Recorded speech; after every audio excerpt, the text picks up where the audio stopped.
On doit absolument parler de La Petite Sirène version 2023. Un remake qui a fait couler beaucoup d'encre. Certains l'adorent, d'autres le détestent. Mais est-ce que tout est vraiment aussi simple? Pour moi, rien n'est jamais tout blanc ou tout noir. Donc dans cette vidéo, je vais vous donner mon avis sans filtre sur les forces et les faiblesses de ces remakes Disney qui divisent tant. Dans le remake live-action de La Petite Sirène, Ariel a subi pas mal de changements physiques par rapport au film d'animation. Ses cheveux sont toujours longs, mais au lieu du rouge vif que l'on connaît tous, elle a maintenant des dreadlocks blond-roux, un choix qui colle mieux avec l'actrice qui l'incarne, Hailey Bailey. Perso, j'étais attaché à la chevelure rouge iconique de l'original, mais je trouve que ce nouveau style s'intègre bien dans l'esthétique plus réaliste du film. Ce qui est sympa, c'est qu'on met davantage l'accent sur son innocence et son rôle de petite dernière, vivant encore sous le toit de son père. Contrairement à ses sœurs, elle est trop jeune pour se souvenir de la mort de leur mère, et ça explique en partie pourquoi elle est plus indulgente envers les humains. Elle est en revanche plus mature dans ses discussions avec Triton. On n'a plus vraiment ces scènes où elle pique des crises comme dans le dessin animé. Ici, elle essaie plutôt de lui faire comprendre calmement son point de vue. Un des trucs qui m'a le plus frappé, c'est à quel point Ariel est plus active dans cette version. C'était une critique qu'on entendait souvent sur l'original, qu'Ariel était trop passive. Là, elle prend vraiment les choses en main. C'est elle qui tue Ursula et récupère sa voix sans attendre qu'Eric vienne la sauver. Même dans la scène du naufrage, elle réagit super vite et sauve Max, ce qui met vraiment en avant son courage et sa compassion. Une autre dimension intéressante de cette version, c'est la profondeur émotionnelle autour de ses sacrifices. Ursula joue beaucoup sur les mots blessants de Triton pour la manipuler, et ça rend son pacte avec la sorcière bien plus poignant.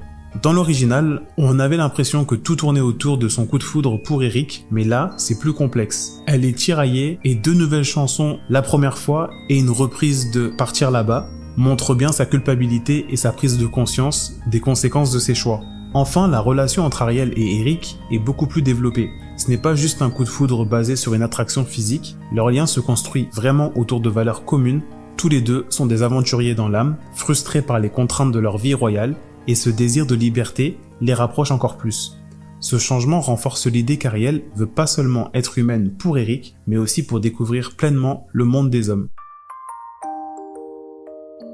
Le personnage d'Eureka a également subi un petit changement, puisqu'il est passé d'un mâle à une femelle. Honnêtement, je me suis demandé si c'était pour éviter qu'Ariel soit entourée uniquement de personnages masculins. On ne nous donne pas vraiment d'explication claire à ce sujet. Quoi qu'il en soit, j'ai trouvé ce changement sympa. En plus, le fait qu'Eureka soit maintenant un fou de bassin, au lieu d'une simple mouette, a beaucoup plus de sens. Les fous de bassin sont des oiseaux plongeurs, et vu que les sirènes n'ont pas le droit d'aller à la surface, c'est bien plus logique que ce soit Eureka qui vienne passer du temps sous l'eau. Un autre personnage qui m'a vraiment marqué dans cette version, c'est Sébastien. Je l'ai trouvé encore plus attachant que dans l'original, et franchement, il vole un peu la vedette à Ariel, dans la deuxième partie du film. Il m'a bien fait rire avec sa réplique quand Eric réalise enfin qui est Ariel. Franchement, ils ont bien réussi son personnage, mais ça m'a aussi fait réaliser à quel point Polochon, qui est censé être le meilleur ami d'Ariel, est éclipsé. Tout au long du film, on sent que la relation entre Ariel et Sébastien est plus développée, alors que je le sentais moins dans le dessin animé. Dans cette nouvelle version, on met davantage l'accent sur la raison derrière la haine du roi Triton pour les humains. C'est une tragédie personnelle. Un humain a tué sa femme. Ce passé rappelle en partie le secret de La Petite Sirène, où le destin tragique de la mère d'Ariel est révélé. Dans le film d'animation original, la haine de Triton envers les humains était plus générale, principalement basée sur la menace qu'il représente pour les créatures marines. Mais ici, sa rancœur est plus personnelle en rendant son aversion plus profonde et dans un sens plus compréhensible. Son caractère a également évolué, il est plus posé, mais paradoxalement, il apparaît aussi plus rigide et sérieux. Ses moments de vulnérabilité, comme le regard de honte après avoir détruit la grotte d'Ariel, sont atténués, voire complètement absents. Dans cette version, il ne montre aucun regret pour ses actions avant qu'Ariel ne disparaisse. Concernant la performance de Javier Bardem en tant que Triton, je l'ai trouvé remarquable. J'ai particulièrement aimé qu'il admette à la fin du film que sa fille a dû perdre sa voix pour être entendue. Cette phrase m'a fait réaliser toute la profondeur symbolique de la perte de voix d'Ariel, et c'est un aspect que je n'avais pas vraiment saisi avant. Cela dit, j'ai été un peu déçu que la relation entre Triton et Ursula ne soit pas plus développée. Le film mentionne qu'ils sont frères et sœurs, mais sans contexte ni explication sur leur passé. Sans cette contextualisation, leur lien familial m'a semblé superficiel, surtout qu'il n'y a pas d'impact réel sur l'intrigue. Ça aurait pourtant pu enrichir les motivations des deux personnages et ajouter un peu de profondeur à leur relation. Quant aux sœurs d'Ariel, elles apparaissent lorsque Triton convoque ses filles pour un rapport sur l'état des mers lors du festival de la lune de corail. Contrairement à la version animée où elles se contentent de chanter et jouent un rôle secondaire, ici elles sont présentées comme les souveraines des 6 des 7 mers, chacune gouvernant son propre royaume sous-marin. Selon Javier Bardem, Rob Marshall aurait expliqué qu'elles sont de différentes races parce qu'elles ont été conçues dans des océans différents, chacune incarnant l'essence de sa mère. Concernant leur caractère, elles apparaissent plus matures et sérieuses, partageant le ressenti de leur père envers les humains, car leur mère a été tuée par eux. J'ai apprécié la décision de leur donner plus de consistance, mais au final, malgré ce potentiel, elles demeurent en arrière-plan, et leur rôle de souveraine n'est pas vraiment mis en valeur dans l'intrigue. J'aurais aimé les voir plus impliqués dans l'histoire, notamment après la disparition d'Ariel. On aurait pu les imaginer parcourir les mers à la recherche de leur sœur, croisant Polochon qui dans sa nervosité aurait involontairement révélé l'emplacement d'Ariel, leur présence dans des moments clés comme aider à détruire le collier d'Ursula pendant la cérémonie de fiançailles aurait ajouté du suspense et un sentiment de coopération à l'image des animaux qui aident Ariel dans le film d'animation. Cela aurait aussi fait écho au conte d'Anderson où les sœurs d'Ariel tentent de l'aider après qu'elle soit devenue humaine. Inclure cette idée aurait renforcé le lien fraternel, montrant que malgré leur méfiance envers les humains, elles tiennent profondément à leur sœur et veulent la protéger. Malheureusement, elles restent passives et cette opportunité de développer leur personnage est passée à côté. Ursula est l'une des méchantes les plus emblématiques de Disney et elle a toujours été l'une de mes préférées, principalement parce qu'elle me faisait vraiment peur quand j'étais enfant. Alors j'étais assez anxieux quand il a fallu choisir l'actrice pour l'interpréter dans le remake. Quand j'ai appris que Melissa McCarthy avait été choisie pour le rôle, j'étais déçu. McCarthy est surtout connue pour ses rôles comiques et elle n'a pas cette aura naturellement intimidante que j'associe à Ursula. J'aurais préféré Lizzo, sachant qu'elle avait auditionné et qu'elle a cette personnalité audacieuse qui aurait pu apporter une énergie différente au personnage. Cela dit, la performance de McCarthy m'a tout de même surpris, elle a bien incarné Ursula, surtout pendant les chansons. J'ai retrouvé ce côté sinistre du personnage d'Ursula dans sa façon de chanter. Le problème c'est qu'elle ne m'effrayait pas. Malgré les tentatives de rendre cette version plus maléfique, comme le fait qu'elle tue ses victimes au lieu de simplement les transformer, et qu'elle assassine même le roi Triton lorsqu'il se sacrifie pour Ariel, je n'ai pas trouvé cette Ursula aussi menaçante que la version originale. Pour moi, l'Ursula de McCarthy ressemblait plus à une tante excentrique et un peu rancunière que vous n'avez pas envie d'inviter aux réunions de famille, plutôt qu'à la vilaine intimidante et rusée qui rendait la version animée si mémorable. Je l'ai trouvé un peu trop drôle. Oui, l'Ursula originale avait ses moments humoristiques, mais c'était toujours involontaire, comme si c'était son ego et sa confiance exagérée qui la rendaient amusante. En revanche, l'interprétation de McCarthy m'a semblé jouer sur la comédie de manière plus intentionnelle, ce qui atténuait son côté diabolique. Un exemple qui m'a vraiment marqué est la scène avant qu'Ursula ne se transforme en Vanessa. Au lieu de maintenir l'atmosphère tendue comme dans l'original, on a droit à un moment où Ursula cherche la bonne potion, la musique monte en crescendo, puis elle tombe presque par hasard sur la potion en disant Oh, there it is. I got it. Dans le film original, cette scène était censée insister sur le fait qu'Ursula commençait à perdre le contrôle et qu'elle devait agir vite pour stopper Ariel. Mais dans la version live action, cela ressemble davantage à un gag. Enfin, je n'ai pas apprécié le changement concernant la mémoire d'Ariel. Dans cette version, Ursula ne se contente pas de lui prendre sa voix, elle efface aussi sa mémoire sur ce qu'elle doit faire pour rester humaine. À mon avis, ce changement affaiblit la dynamique de pouvoir entre les deux. On a l'impression qu'Ursula a déjà peur d'Ariel et cherche à protéger son avantage en anticipant sa défaite, alors que dans le film d'animation, elle sous-estimait Ariel au point de ne pas s'en inquiéter jusqu'à ce qu'elle se sente menacée. Eric se démarquait déjà des autres princes Disney, mais il manquait cruellement de profondeur. Son histoire manquait de développement personnel et de réelle motivation. Le remake live action corrige cet aspect en étoffant son personnage. Ici, Eric n'est pas né dans la royauté, il a été adopté.